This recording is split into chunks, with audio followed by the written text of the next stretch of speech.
Welcome, ladies and gentlemen, to the critically acclaimed Pop the Trunk Podcast Hall of Fame, Recency Bias Radio, with me, of course, as your humble host, Dave Smith, Pretty Boy Smitty, Protocol Paul, Pearl Game Ultra, Smith Dog Trail, The Rant God, Hotep Thanos, all of the above on that ISAT test and ACT. You know what it is. Here to bring you all a recap of the Challenge Total Madness, Season 35, Episode 5, and this rant will be entitled, This Isn't a Thing, because Wes completely buried Josh tonight, didn't he, Coach? He buried that man tonight. You would have thought it was a boneyard match on MTV, Coach. Ladies and gentlemen, we got a lot to discuss tonight. I hope you all are in the perfect mood to have a perfect rant tonight, okay? Wes gave me more than enough ammunition to unleash on the atmosphere, Coach. But I feel bad for Jay coming out of this episode mainly because I feel like production did him a disservice, ladies and gentlemen. I think they 100% did him a disservice. And see, my problem with this Red Skull twist has been well documented. I initially thought if you got a Red Skull in my first rant, you were safe until the finale. So it made sense why people would be mad at a D for conducting a deal with Jenny at that time. Now that we know you can be thrown back in, we now had to revise some of our thoughts towards that twist, and now we realize D made the right move and the twist is just broken. The twist is just flawed. And that's really the main takeaway from this episode, because in my opinion, Jay shouldn't have to deal with a broken arm if production properly flushes out their twist. And if I'm gonna throw a lot of shade towards Big Brother when I find an opportunistic moment, I must throw some shade towards the challenge too, because this was a Big Brother cluster. This was a Big Brother mistake, right? When you create a twist and you can't see far into the future and how it will impact strategy negatively. That's what we witnessed tonight, ladies and gentlemen. Jay had no business being in that competition versus Rogan. But before we get into the Purgatory Challenge, ladies and gentlemen, let's really talk about a few topics here. Because in tonight's episode, we saw Wes completely come for Josh's neck. You feel what I'm saying? Josh is out here following this guy around, begging to be his rival. This is some of the most pathetic strategy, if you want to call it that I have ever seen, ladies and gentlemen. Josh had the nerve to let words come out of his mouth and say that he brought a political and social game the challenge has never seen before. Even Josh fans wouldn't agree with that statement. Josh, they're okay with you being a buffoon because you help push their favorite players deeper into the game, which you're... All right, y'all can hear me now, right? My apologies about that, ladies and gentlemen. I just had one of the best cold openings that y'all will never hear, Coach. Y'all can hear me, right? My apologies, Coach. I just opened this up going ham. And now I'm finna reset everything I just said, Coach. Welcome, ladies and gentlemen, to Recency Bias Radio. I am your humble host, Dave Smith. Now, the stuff that I was discussing, because y'all don't need the intro tonight, y'all want to hear the hot takes. We saw Wes go just completely bury Josh. You would have thought there was a boneyard match tonight on MTV, Coach. I mean, literally, Wes read this dude, dragged him through the mud. Josh had no comeback, and you got Josh out here begging, I want to be your rival on a rival season. Please acknowledge my existence. Just thirsty, Coach. Thirsty. And see, no real player of the challenge, no real challenge vet can respect this, Coach. No one can, because it's so thirsty. It's so, please pick me. It's pick me. That's what it is. Hold on, I'm finna just hook this in, because if I hook this in, y'all probably hear me better anyway. But yeah, hold on, let me make sure y'all can hear me, man. Okay. Yeah, y'all do hear me better now. All right, Coach. I gave y'all less feedback now. Yeah, I want to make sure this is an HD how I fry Josh, Coach. All right? Look, Wes had bigger fish to fry, but I'll handle the rest of it. I'll be the cleanup man for you, Wes. I'll be the cleanup man. Hold on, let me get this sound a little bit lower. I'm starting to hit the red. I'm clipping a bit. But ladies and gentlemen, what I want y'all to understand is Josh has delusions of grandeur. This delusions of grandeur slowly grew into a monster because people enabled him to believe he actually earned his victory in BB19. He didn't earn that victory. See, while some people can argue, and I said this in the past, let me not be a hypocrite. There is no such thing as a better jury. It's poor jury management. In BB19, Paul made mistakes, and that got Josh his win. It's not that Josh played well. It's that Paul made mistakes, okay? So I want y'all to understand, Josh won by being the lesser of two evils, okay? The lesser of two evils does not make you a good guy. Josh has tried to rebrand himself on MTV as a good guy now because he's on a new platform, and he's hoping most of y'all haven't seen his buffoonery. And that's why he's aligned to fan favorites. That way, they will give him that rub off so he will become a fan favorite by proxy. So understand, in that same vein, he is trying to get Wes to rub off and be his rival so he can get another welfare victory in which he relies on a better player to drag him to the end, the same way Paul did for him in BB19. Understand, he's trying to implement the same strategy, but he's telling us he somehow introduced a brand new social game and political game to the challenge. Ladies and gentlemen, even the fans of Josh wouldn't admit he introduced a brand new game to this show. He has introduced nothing different to the show. I mean, even tonight, Swaggy called him an idiot. You feel what I'm saying? And let's keep it a bean. Swaggy had every right to call him an idiot because Josh is thinking about a future season more than he's thinking about this season. The same way when he targeted Wes last season, and let's talk about that. Because Josh is trying to change what happened. Understand, Josh begged the entire house to be part of the tribunal because you guys got to prove to me that you trust me by giving me some power. And then he asked Mama Laurel and Daddy Bananas to give him permission to go on a field trip. Let's keep it a bean, coach. He asked for permission to target Wes. It wasn't as if Josh himself made the decision, pulled the trigger, and said, hey, y'all gonna do what I say. See, that's how Wes play. That's why Josh is threatened by him. But see, in this episode, we had Josh tell us on the treadmill Wes is threatened by him. But then later on, when he around Swaggy, Casey, and Jenny, he says, I'm scared of Wes. Which one is it? Is he scared of you, or are you scared of him, coach? See, production and Josh fans, and I can't believe he has a fan base, they allow him to contradict himself every episode. And he's such a dependent player, you cannot trust any of the words that come out of his mouth. And that's why he's so hesitant when it comes time to pull the trigger in the game. And that's why he wouldn't even say Wes's name.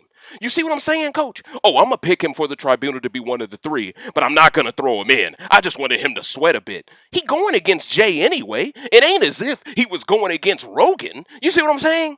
And I think that is part of the psyche and the psychology as to why Wes went so hard. You would have thought Wes was part of the tribunal, and you would have thought Josh was the one being cross-examined in that scene. Because Josh held no ground. He looked like a total beta male. And see, shout outs to my guy Alex Kidwell, because he posted a tweet the other day regarding Josh being so delusional. And, you know, I definitely took that tweet, had to give my thoughts on that tweet. And it's funny, coming into this episode, I had no idea that tweet would play a role into this episode, because y'all know I'm very anti-spoiler. So it almost set the table perfectly for me to rant about this, because you got Wes here telling him to his face, this isn't a thing, bruh. You want this to be a thing. This isn't a thing. Right? And see, my problem with Josh is, why is he showing more ambition to chase Wes than he did to chase Georgia when he claimed he had a crush on Georgia? When he claimed to have a crush on, what was the other girl's name? I forgot the other girl. She had the freckles. Amanda. He claimed to have a crush on her. He claimed to have a crush on Georgia. But he did less chasing them than he's chasing Wes this episode. That tells you a lot, doesn't it? And if words could tell you, and if a picture could tell 1,000 words, Josh's face when Wes was telling him, bro, I'm not targeting you. I only target people I wouldn't want to run a final against that could beat me. He told you to your face you can't beat him, coach. I mean, come on. And Swaggy even had to admit, how dumb is this guy? He's telling you you're weak, and instead of saying, thank you for calling me weak, this buys me more time, Josh is like, no, look at me as strong. I know business. It's like, this dude is an idiot. And did you see during the bomb squad competition, coach? Did you notice how all of a sudden, it's been 5 episodes, he ain't mentioned Swaggy's name once. All of a sudden, Swaggy's his buddy all of a sudden? Bro, this drives me mad. Because Josh is one of these part-time pro-black guys where if he around you, hey man, hotep. Soon as he around somebody else, oh screw that guy. He's too ghetto for me. Right? That's his stilo. And to an extent, that's KC's stilo too. But she's half white, half Asian. I don't really judge her the same way I would judge a Josh. You see what I'm saying? So for this point, I'm going to let her be as invisible as she's been in 2 straight tribunals, coach. And we going to stay on Josh for a second. Because this dude is totally clueless, coach. He is totally clueless. This man called Swaggy his buddy. Swaggy is the only reason why they won the Bomb Squad comp by 2 seconds, and he doesn't give Swaggy any credit. In fact, Josh runs up to Jenny and he says, "We killed this, didn't we?" Wouldn't even give Swaggy any credit. When, at the end of the day, this Bomb Squad competition tonight was a lot like the telephone game. Remember that back in grade school, coach? Where the first person has to give you the right message, because if they don't give you the right message, there's no way you're going to get the right message by the last kid in the class. So, by Swaggy getting the number right, he made it so the others could get it right. So Swaggy was the most important person. He was the anchor, if you will. He was the Michael Phelps of this race. But Josh gives him no credit, but he claims that was his buddy. Also, pay attention to the body language before the comp. Josh has his arm around Jenny and KC. He ain't got his arm around Swaggy at all. Swaggy's like on the outside, looking in. So that tells you right there, Josh is closer to Casey and Jenny than he will ever be to Swaggy, but he's calling him his buddy because he's a rookie. He low-key was throwing shade there. Swaggy is the reason why you're part of a tribunal, and you make the tribunal about yourself, acting like you earned the win. Then you make the tribunal about yourself more by making it about you and Wes's rivalry. Josh is trying to force himself into being a guy people like based off the drama he creates, but the drama he creates is pure feminine energy. There is no masculine energy in any of the drama he creates. That's why men, especially alpha males, don't rock with his gameplay style because we look at it as a chatty patty style. We look at it as a guy who talks a big game, but when it's time to back it up, he pulls a nani. And see, let's be real. For a woman to do that, to an extent, it's accepted. When a man does that and he's like 6'3", it looks pathetic. Pathetic. And it's so funny to me. Swaggy wins this comp. They only win by 2 seconds. So that lets me know one person between Josh, Jenny, or KC was a little slow in this comp because understand the team who was 2 seconds behind them had Anissa on it and Anissa had to sprint. So that means someone between those 3 was moving kind of slow. And we know it wasn't Swaggy because they gave him the confessional talking about how he was a day trader in the stock market. So clearly, this was production going out of their way to say, hey, Swaggy, he was the reason why they won this. We're going to give him that by giving him this confessional to back that up.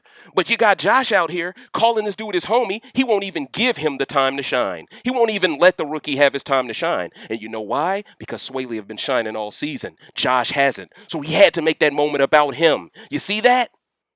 So understand, this all goes back to why Josh is throwing shade at Bailey on Instagram. It all goes back to that. All of this is connected, coach. And I want all of y'all to pay close attention to Swaggy and Josh's relationship specifically moving forward, because Josh was the one who called him his buddy first. Swaggy ain't say that first, meaning Josh has an obligation to help Swaggy, not the other way around. Let's keep it a bean. And Swaggy he's been holding his cards very close. You feel me? That way he doesn't reveal his game. And that's why he can look at Josh and see the mistakes he's making at a tribunal. And see, right after Wes completely drags Josh, and I'm talking about the treadmill scene, he gets into it with Jordan. And see, y'all know what I'm going to talk about here, or maybe y'all don't. Because I was well documented last season, and how I really despise Jordan's style of gameplay. And we see the preview of the next episode suggests Jordan's going to be on that. He's going to be on that nonsense with Bailey. We'll see how Swaggy takes that. But understand, Jordan has a history with being racist towards black women on this show. So I have a strong feeling whatever he says to Bailey that makes her go over the edge a bit won't be shown on TV. So we need to pay close attention to that, and we also need to support Bae when she gives her thoughts on that episode moving forward as well. I'm giving y'all full freestyle tonight. It's cracking tonight. Oh yeah, let's talk about the Wes Jordan thing. Why when Wes is confronting Jordan and when Jordan is trying to use his little Jedi mind trick of trying to act like you're being more aggressive than you're being, Wes is playing it nice and cool, calm and collected, the same way he played it with Josh. Jordan doesn't know how to beat him at this, right? And understand the reason why I loved Wes doing this so much is Jordan, Tori, Bananas, Laurel, Josh, all of these people that Wes is going out of his way to really shit on, besides Bananas, because he's working with Bananas, he's basically getting revenge on for how they did him last season. And he is doing it in such a flawless way because he's exposing all of their flaws while they try to be the people behind glass houses throwing shade at everyone else, right? You feel me? So Wes is giving them a reality check. You got Josh telling people he humbled Wes, but Wes is humbling all y'all. It even got to a point where Wes was like, hey man, look, you're not finna talk to me like you talk to your fiance. And I was like, ooh, Don DeMarco. And see, I loved him saying that. I loved him saying that. Because at the end of the day, coach, let's really keep it a bean. Tori and Jordan's relationship is so weird to me. It's interesting to me when Wes is in Jordan's face and he actually says Tori's name, she don't get involved in that fight. But when Turbo is going at it with Jordan and Jordan starts the fight and Turbo never mentions Tori's name, she's quick to get in between them. That tells you what you need to know about how production pets think. She got in between Turbo and Jordan because she didn't care about getting and confronting Turbo because she knew Turbo didn't have the respect or the backup of production. So she knew, oh, we can bait him into a fight. We got a sucker. But then when she saw Wes going at it with Jordan, they're on equal footing with production. This is an even match. And I really don't want to make an enemy directly of Wes by starting an argument with him because he actually has political and social economical pull in this game, as opposed and juxtaposed to Turbo had last season. So you see, she ain't that gung-ho to do it now. She ain't that gung-ho, even though her name was mentioned specifically. You even saw her in confessional. Leave me out of it, Wes.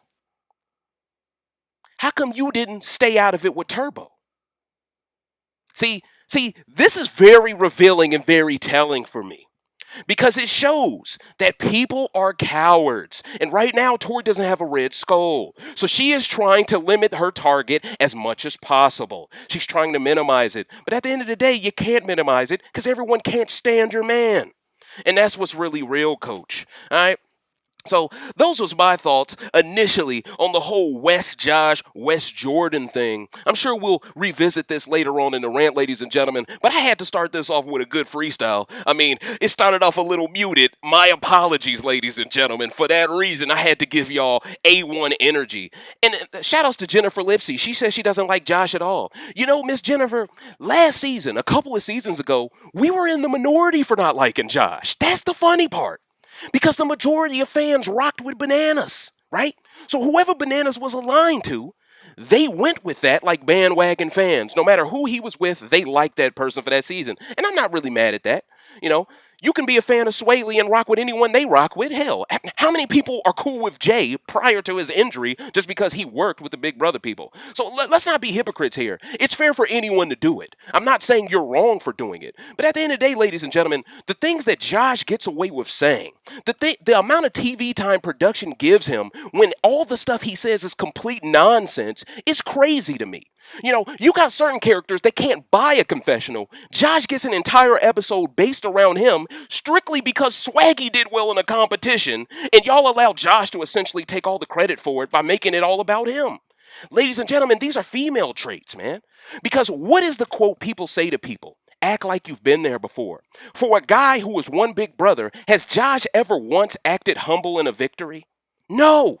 It's like he's never won anything. Meanwhile, Swaggy has won 3 out of 4 competitions to start this season, and he's still humble. He still got his mouth closed. He still is very reserved with his strategy. He still is looking out for just him and Bailey's best interest, and then if they can look out for a Corey and a Nelson over here, maybe, okay, right? But that didn't stop them from still picking Nelson for their tribunal, right? So understand, why a guy like Swaggy while he's not getting the credit he deserves for actually being a very refined rookie who is leaps and bounds improved from the archetype he was in BB20, he gets limited credit for that. And then you got all these other players who have improved little to none, and they get credit somehow from this community. It just goes to show you, color does play a factor in how people judge gameplay, and we are being fools if we don't admit that much, coach. And yes, I know the fact that Josh has pigmentation to him, coach. But what I'm saying is, because he portrays himself as a buffoon, he is the guy allowed at their table. You see what I'm saying? You got a little bit of pride about yourself, you're a threat. If you don't know what you're doing, if you're lost, if you have no direction, oh, that's somebody I can take under my wing, manipulate, and I can get him to do my bidding. And he'll do it voluntarily because he just wants TV time. Win-win. And that's essentially what they did in 34. And now Josh, he don't have that same option in 35. You notice the majority of these cats who was aligned to him in 34, they all abandoned him. Have any of y'all noticed this? Name one person from 34 that's still aligned to Josh now. Even Nani ain't with Josh no more. Okay? So what does that say about Josh? It says he is somebody who is a dependent player that is a pawn in this game to be used. So why is he getting so much TV time acting like he's a legend already? Come on, man. But anyway, you got the whole Kayla and Bear situation. She finally kissed him. Oh, man, I don't know where this is going to go, but I told y'all I think this is going to be the root of what ruins the Holy Trinity Alliance. You know, they say a woman is behind every war. Well, it looks like a bear is behind a civil war coming up because this dude was relentless all episode, and he just kept breaking down walls, breaking down walls, breaking down walls. And somewhere along the way, Kayla starts getting down with his demonstration. And I got to give him credit because let's keep it a bean here. You're looking at guys like Josh watching Bear do this, and Josh, he's over here smiling and laughing it off. But hold up, let me remind y'all, in 34, when Josh was acting like he was into Georgia, didn't Georgia curve him for Bear? Shouldn't he have some resentment towards Bear? Especially since Josh holds on to grudges for multiple seasons based off personal and emotional stuff. So why does it seem like when it comes to Bear, he can't hold on to none of that hate? Because he never was into Georgia. Now let's continue, coach. See, I'm just dissecting this dude, okay? This is science class, coach. RBR edition, all right? You know, I hope you got your mortar and pestle, because we grinding in these streets. You feel it, dig me, coach? Now, let's continue. Of course, Rogan is extra thirsty now to go after Jay. It's funny, last week during the women's elimination week, Rogan didn't want none of Jay. He was talking about how, I'm going to let bygones be bygones. What happened to CT happened to CT. It's not a big deal. You know, Rogan was talking like a refined man. I even mentioned it in my rant that he was maturing a bit. Maybe the CT elimination woke him up and made him not want to risk his game. But man, he was really campaigning to go up against Jay. And I feel bad for Jay here as well. I mean, when it came down to the house vote, I'm thinking there's no way they come for Jay again, right? Come on, man, give this dude a break. You know what I'm saying? And see, this makes me worried for Big T next week, by the way. But at the end of the day, I'm like, Jay, come on, man, don't come for Jay again. Of course they come for Jay again because everyone's a coward. I mean, we even saw Dee vote for Jay. And her explanation for voting for Jay was strictly based around the fact that Bear is one of Rogan's best mates. So that tells you right there, Dee is over Jay already. You know, I was prepared to showmance them and call him DJ. I thought it was going to be lit. And now we ain't even got that.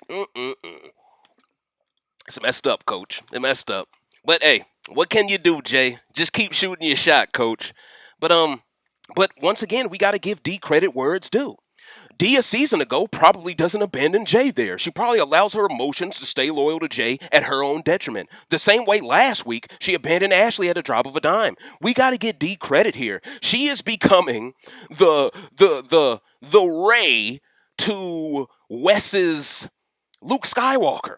Right? She's learning from the Jedi Master, and she is using these mind tricks, and she is utilizing the Force to her best, to her best wielding options, and it is putting her in a great position. She's got a red skull. I don't think people come for her. I think her and Ashley beef in a future season though, because you see her throw her name tag on the floor. I was like, yeah, that's gonna be a rival season. But they should have a good chance if they're a rivals team, if I'm being honest. But yeah, so at the end of the day, coach, what I want y'all to understand is, at the end of the day, Josh, when Swaggy, when he first proposed to Bailey in the BB20 finale, Understand, Josh was the first guy to try to clout chase off of their fame, off of their clout, of course, off of their reputation to try to rebrand himself. And isn't it ironic that when Swaggy proposes to a bombshell, Josh is right there to clout chase. And then when Swaggy is there to win Bomb Squad, Josh is right there to clout chase. I just thought that was ironic, so it's something I wanted to mention. Um, I already mentioned that for the most part. I already mentioned Tory being a hypocrite as well. I mean, I really did a good job. I also want to give credit where it's due regarding Bananas. I think he's playing a very smart game. He is allowing Wes to get all of the manipulator blood on his hands, and he is allowing people to view Wes as a snake oil salesman, while he essentially plays the same exact game but hides behind what Wes is doing. Very smart, in my opinion. All Bananas really needed to do was get rid of Ashley, because that was the most vocal person that wanted him out. Now it seems like people are too scared to come for him, because if you come for him, you're gone the week after that. So it just goes to show Bananas is playing a masterful game. I'd argue this is a retro Bananas type season. He's in the forefront of strategy, but he isn't going out of his way to be Josh. Look at me. He isn't that, right? And I think that makes him very dangerous moving forward. If I had to make a top three of men playing the best game so far this season, I'd have to no doubt, I got to be honest, I got to go Bananas, Corey Wharton, and I think it's a tie right now between Wes and Swaggy. Um, I think Wes more so strategically, Swaggy more so physically and strategically. But the reason why it's a tie for me is mainly because we've seen more of Wes so far. And for that reason, we have to give Wes the draw. But if Swaggy continues on this trajectory, coach, I'm sorry, he's already an all-star. You feel it, dig me? I mean, for Josh to act as if he is the rival of Wes when he has done nothing, I mean, that's almost like Anthony Bennett, draft bust. Y'all remember Anthony Bennett? That would be like Anthony Bennett saying he's the rival of LeBron James. Coach, you got to get through the G League first before you talk about the playoffs. Playoffs? Playoffs? That's Josh right now. That's my reaction to Josh trying to be a rival to anybody. All right? Now let's continue. I noticed some things tonight that looked a little suspicious. Did you notice how Bear and Bananas were on the same team again? I'm thinking in my head, I'm just being cynical. Production would love it if these two were in a tribunal. And the fact that Kayla just happened to be picked for their team as well, I felt like production, that was the team they wanted to win. Keep it a bean with you. I think they wanted Kayla and Bear to get their moment as a tribunal. I think they wanted them to get closer. Now, it ended up happening inadvertently anyway for them to get closer to each other, ladies and gentlemen. But at the end of the day, I 100% believe production had an ulterior motive to some of these team selections. And since we can't see the team picks, we have nothing to go on but to think that maybe there could be something cynical there. But it's nothing deeper than that I saw. But yeah, so I just thought that was a bit suspicious, and it was in my notes, so I mentioned it. A lot of teams got this challenge completely wrong. I mean, Jay. Now, I'm sure a lot of people could argue, well, Dave, let's not blame production completely. I mean, Jay completely did terribly in the Bomb Squad competition. I mean, he wouldn't even give his team a chance to complete it because he didn't even read the numbers out correctly, and because he didn't see the competition, he didn't see what he was supposed to see. That's why he got eliminated. He should blame himself. Look, if you want to play devil's advocate like that, hey, that's you. Do your thing. But in my opinion, for the guy to have two red skulls, for him to give us a moment like getting out CT in a competition that was based around CT's skill set, for him to give us that moment that really caught us all by surprise, well, except the spoiler crowd. I mean, Jay deserved better. And that's how I feel about it. I feel like he deserved better, but Jay should keep his head up. You know why? Because I think Jay has now become the Trojan horse. He has become the gateway drug to more Survivor players possibly coming to the challenge in future seasons. Because if Jay can do all of this in just 5 episodes, imagine what some players from Survivor past could do on this show. I'm thinking about a Michaela. I think if you put Michaela on this show, her and Bailey could just body everybody, minus Cam. Cam's probably the only person that could probably deal with them two. Okay? Maybe she's the only person. But see, that's my point. There's a lot of talent there. There's a huge talent pool in the Survivor game for them to go ahead and do that, coach. But yeah, so that's my thoughts on that, ladies and gentlemen. Man, it looks like he's going to get medevaced. Next week is a women's elimination week. If I had to guess, I'm thinking Big T is going to most likely be the target, which I already said. But at the end of the day, let's get into answering some questions, Coach, because I pretty much nailed all of my notes. And let's be real, I was muted for like the first 3 minutes, so I kind of sped it up so y'all could catch back up. But let's get to answering some questions. I want to hear y'all thoughts on tonight's episode, because I think this is the type of episode where the audience has more hot takes than me, maybe. You feel it, dig me? Please don't forget to like the video and share it, by the way, ladies and gentlemen. Thank you for reminding them, my mighty mods. I'll rock with y'all the long way, Coach. Rogan was on his live tonight drunk. Hey, man, we got to give Rogan credit, though, because 2 episodes ago, he told us that Jay would leave in a body bag. And tonight, he did the job. I mean, we got to keep it a bead. He essentially put that man in a sling. So he kept his word. I mean, look, if I'm gonna hold people accountable when they talk a big game and they don't back it up, we gotta give players credit that do back it up. And for that reason, man, look, I'm gaining more respect for Rogan as days go by. You know, some people don't like Rogan because who he's aligned to. I don't have a problem with him. I don't. You know, but the House vote was interesting to me tonight because of the burn votes that went down. I mean, Jordan is so cocky, man. For them to allow this guy to consistently vote for himself over and over, I would say, Jordan, you vote first. I dare you to vote on yourself. We're going to make it unanimous, Jordan. You feel it, Damien? But see what Jordan does, he's a little slippery dude. He lets y'all vote. He counts the numbers. Mathematically speaking, there's no way I could force a 4-4 tie if I vote for myself here. So I'll just vote for myself here. And then Jordan votes for himself, and everyone just goes, well, Jay, you got to go. Like, bro, can someone grow a pair? Especially, and see, here's my problem. They made that a flaming ball competition tonight. Jordan would have got sent to the shadow realm in a comp like this. Can we keep it a bean, Coach? He would have got sent to the shadow realm. You feel me? So I think production is protected people. You know what I'm saying? I think they were tired of Jay. And they say, all right, we're going to put this thing on fire. We're going to get him up out of here. You know what I mean? They did do bogus, man. All right, let's get to answer some more questions, Coach. Hold up, Coach. Let me scroll up. But he has no backbone in general. Y'all must be talking about Josh. I ain't even got to go deeper into that. Man, I am so out of practice. Shout outs to Miss Selena. Thank you. I appreciate that. Miss Jacqueline Williams says, Nelson must have rubbed people the wrong way. Does anyone know what he did? Miss Jacqueline, everyone essentially is throwing Nelson under the bus just for telling the truth about Kayla, trying to give information, key strategic information about blindsiding Bananas. Remember that? When Ashley tried to get the blindside to go. And essentially that led to CT getting eliminated by Jay. Essentially, Nelson is being vilified for just being the messenger who spread the information that Kayla told him. But somehow Kayla escapes that her alliance isn't mad at her at all. In fact, they just jumped on code and voted for Nelson. And KC proceeded to follow them in doing so. But that is the reason. Oh, dang, Ghost, you ain't been back in a while, huh? You ain't know we in HD now, Coach. Yeah, let's get it cracking. Hey, Tyree, like, he has fans? I agree with you. I don't know how it's possible, Coach. If a tree falls in the forest and no one's there to see it, did it happen? I mean, does Josh really have fans, or are these just fans by proxy based off who he's dick riding that season? I don't know, Coach. I don't know. Marley Jones asked the question, did you notice Swaggy trying not to laugh when Wes dragged him? Absolutely. And see, what y'all gotta understand is Swaggy is more of a fan of this game than Josh is. He's more of a historian of the challenge than Josh is. Bailey's on this show more so because Swaggy wanted to be on it more than she did, actually, okay? So Swaggy knows these guys, right?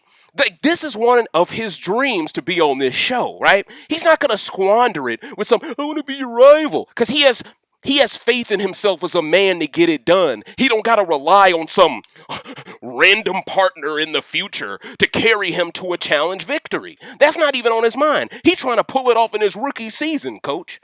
You feel it, dig me? He trying to be a Magic Johnson. You feel it, dig me? That's what Swaggy focused on. That's what he focused on. Meanwhile, Josh is looking like AC Green out here.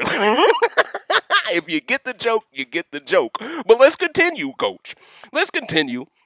Uh, but yeah, Swaggy called him an idiot. So, look, if a rookie can immediately diagnose the mistake you're making, and you're trying to prop yourself up as having a social and political strategy that has never been seen before, the joke's on you.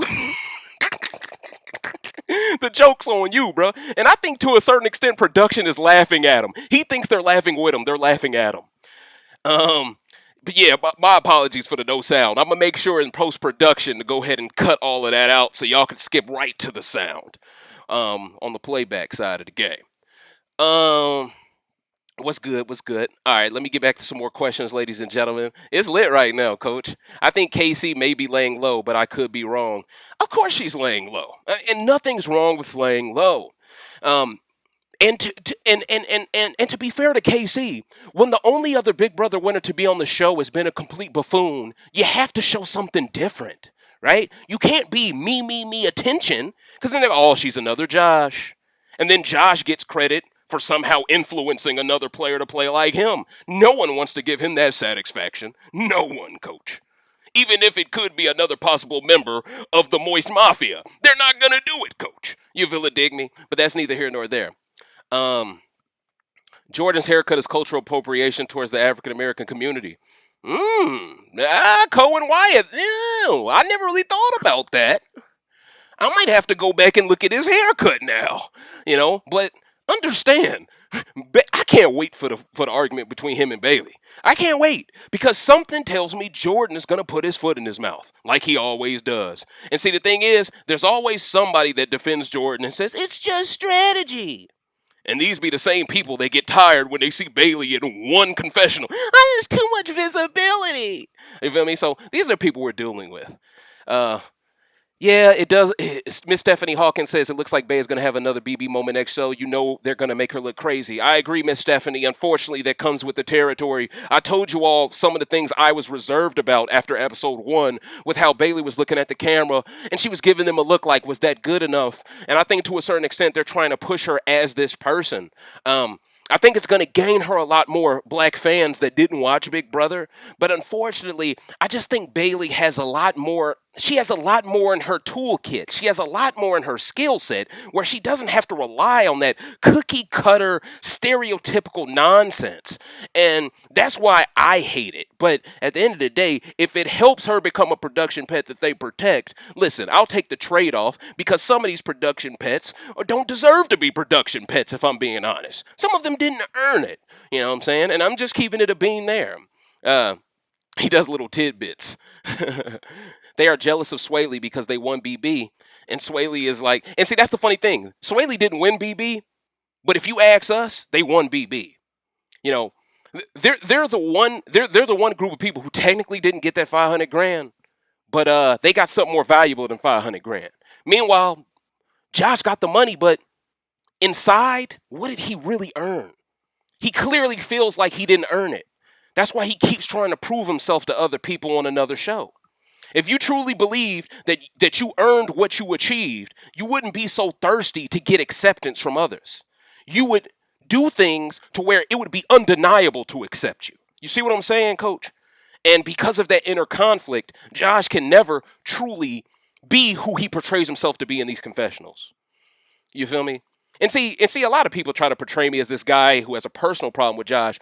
And look, a certain percentage is personal because I feel like he's disrespecting black people. So, of course, I'm going to come after him in that. But if we're just talking strategy, the guy he's clueless.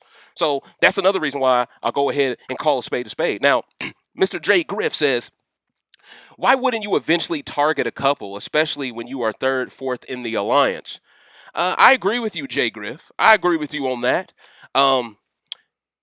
The problem is people are sheep this season. You know, production thought that this Red Skull twist would work, but it's inverted what it's done. It's created more conservative play because people know even if I get it, I'm not guaranteed to make the end. So at the end of the day, once you go down once, it makes it easier to go down again and again. And you've seen it with Jay. So what incentive do I have to go down? You got TJ out here trying to convince Swaggy to go down versus Jay. Swaggy said, "Hey, I would love to, but Jay's my man, and at the end of the day, it does nothing good for my game for me to take him out. I'm down an ally. Yeah, I got a red skull, but I could just go down again." You feel what I'm saying? Swaggy in this one episode showed people he is far more intelligent than he gets credit for. Far more intelligent than he gets credit for. You feel me? Far more. And it just goes to show, though, the people who win Big Brother aren't the most brilliant minds. They aren't the most intelligent. They aren't geniuses. They aren't these perfect players in the way that the company likes to push them as, right? Not at all.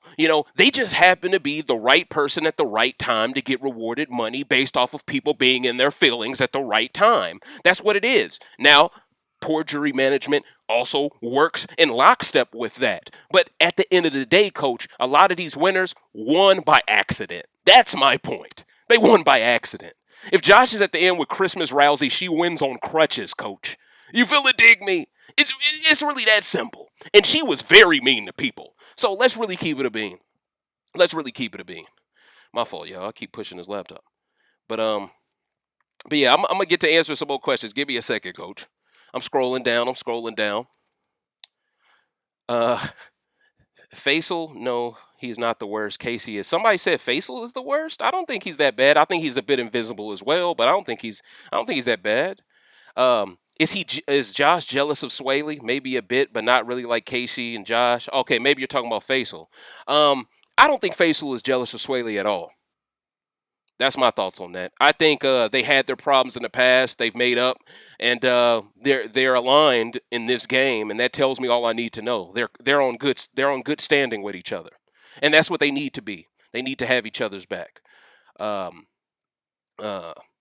yeah, I agree. I'm not gonna bring that up again, but I agree.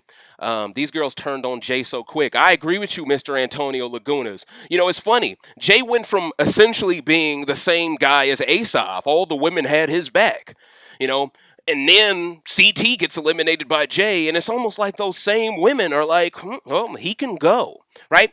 D, she goes ahead and swaps spit with him. She's like, you can go because of Grizzly Bear. Like, what? And see, that makes me think, is D in a pregame alliance with Bear? Because the way she explained Rogan being close to him, D, what's that got to do with your game, though? You feel what I'm saying? Because I can't give D credit for administering some of Wes's strategy and strategic acumen in her game and knowing when to abandon people, but not also speak on the elephant in the room of, why are you so loyal to Bear all of a sudden? I don't remember Bear ever being that loyal to her. In fact, to be fair, well, no, they are close. Let me stop. They're close, but they're not as close as she portrayed. I think that was just an excuse to vote for Jay that Jay would be okay with. I think that's what that was.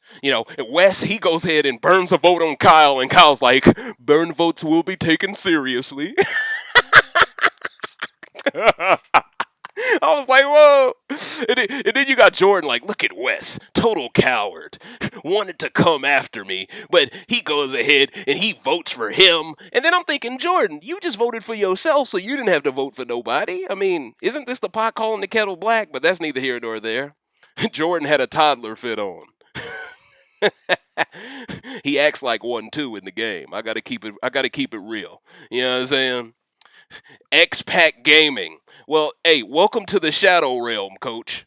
I appreciate you.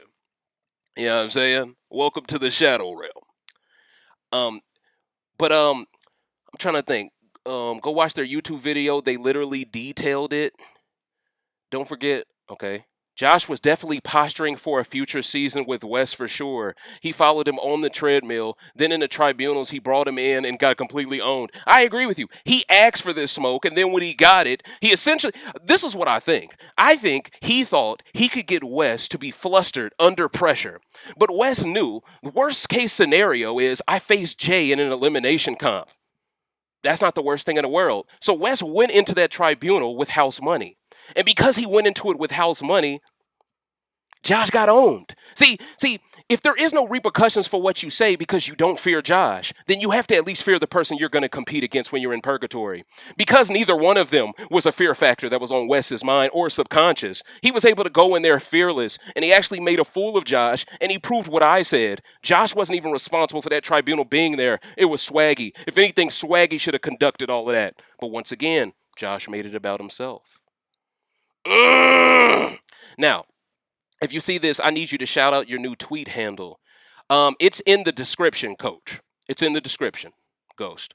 The description box. I don't know Thanos. According to the BB19 jurors, Josh beats Christmas. I don't think so. I don't think so. It's easy to say that in hindsight. I don't think so. There's a reason why Paul chose him over Christmas. Because Paul knew he couldn't beat Christmas. He thought he could beat Josh. That implies Christmas would have beaten Josh. I'm just using process of elimination here. Crazy how Rogan and Bear are close this season when last season they was not close. Yeah. That's where I was alluding to B Grizzly. It's like, I don't really remember these two being that cool. But once again, I mentioned this. I think D was thinking of a way to let off Jay easy for the betrayal. She knows she was betraying him in the moment. I'm frozen? Yeah, I'm moving, Coach. It's just you, Coach. Refresh that. But yeah, but at the end of the day, Coach, let's really keep it a beam. Like I mentioned before, she said that to make Jay okay with the betrayal. That was strategic on her part.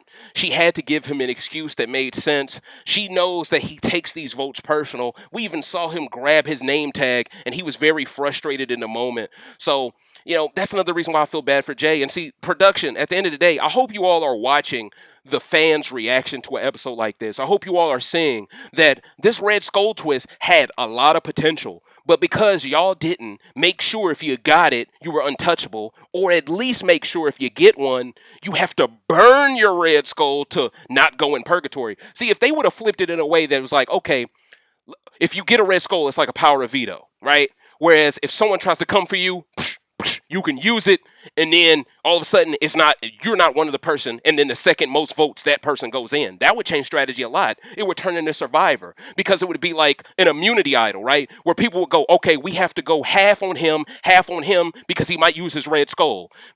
That type of thing. But because we don't have that, we don't really have people doing anything but go for the easy target, picking the pawn. We don't want that. We don't want challenge becoming the worst parts of Big Brother. Like, why would you copy the worst parts of the show that you're already surpassed? That doesn't make any sense. So hopefully production is heeding this. Hopefully they are listening to this, and hopefully they implement some of these ideas into their brainstorms. You know what I'm saying, that they have. Because at the end of the day, this season is good, but it could have been so much better if the Red Skulls did more strategically within the game. Or how about this? Instead of making the Red Skull something that makes you safe, you can use it on your ally. Ooh, that would impact how everyone votes for people now. Now, in theory, you could argue, well, they would just vote the person in with the Red Skull, Dave. That's true, but what if the person with the Red Skull can choose who they face if they have a Red Skull? See, now that's something we ain't brought up. See, I'm just trying to throw out ideas here, because there are ways for them to improve on what they have. Like, in my opinion, we should have a Total Madness 2. Now, because of what's going on in the atmosphere, I'm pretty sure they're not going to probably film Challenge 36 anytime soon. They're probably going to have to get cleared to do that. Either that or they're going to have to hit up Dana White to get on his fight island. You feel it, dig me? But for the time being, Coach, I think this has a lot of potential. But, yeah, they should not rest on their laurels here, okay? What are your thoughts on Corey messing up in the end? Oh, at the end of the challenge, I thought that was hilarious. This man ran up with the colors, had the 219, was ready. And in all seriousness, if he would have found that spot at the right time, they probably win the competition, because they were one of the top 3 teams, right? If he just puts them in at the right time, maybe he pulls it off. I thought it was really funny how he's telling people, like, everyone's telling me I completed the comp, and then the explosion goes off behind my head. Even Banana started laughing. That's when I knew, dang, Corey playing a good game. He's playing a good game. Him and Bananas hate each other, and Bananas is laughing at the joke. That lets you know Corey is playing masterfully as well. You feel it, dig me? And that's why I ranked him in my top 3 so far. B. Grizzly says, in a future season, if they do this Red Skull twist again, if you go in twice in the season and win, then you should have a ticket to the final and can't be touched. Now, that's a good point. How about this? If you win one, you can keep one of your allies safe with it. if you're willing to burn it. If you're willing to keep it and you go in again, you're safe the rest of the game. Then it rewards you for taking the risk. The same way it's supposed to reward you as being a member of the tribunal, taking the risk and facing the person that's in purgatory. That is a good idea, but I don't think they made the Red Skull twist the way it is, because Bananas would have gone into purgatory episode 3 if not Jay. That's true as well. That's true as well. But see, that's the problem, though. They initially advertised this Red Skull twist as being something that would speed up the game and make people more aggressive. It has done the opposite. So what they have marketed this season as has been false marketing. You see what I'm saying? And you don't want to get in the business of marketing and telling lies, right? You want to be in the business of telling the truth, because that creates trust in your audience. When your audience trusts you, they show up. You feel what I'm saying? To watch live, you know? And that's what we don't want. We don't want people to go, oh man, this don't make no sense. This twist is whack, blah, blah, blah. We don't want that. We want the twist to be well flushed out, and we want the winner of this season to have earned it 100%, Coach.